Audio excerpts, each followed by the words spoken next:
Square minus x square. यहाँ से इसको सिंपलेस्ट फॉर्म के अंदर करना है, तो यहाँ से अक्ष की वैल्यूएशन रखी मैंने a cos थीटा। यहाँ से क्या बना, अक्ष की जगह a cos theta upon root a square minus a square cos square theta. यहाँ से क्या बना, a स्क्वायर कॉमन ले लिया दोनों से, यहाँ पे कॉमन था, क्या बना, यहाँ से आ गया a root 1 minus cos square theta. ये वैल्यूएशन 10th क्लास के अंदर था, sin थीटा का मतलब 1 माइनस cos स्क्वायर थीटा।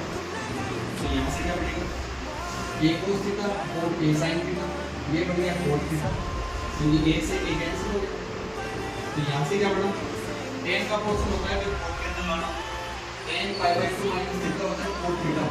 तो ये आइडेंटिटी यहाँ पे cos theta tan pi by 2 minus theta, tan से tan हट गया, यहाँ से पाई बाय 2 माइनस थीटा, दोनों से थीटा की वैल्यू से रखनी।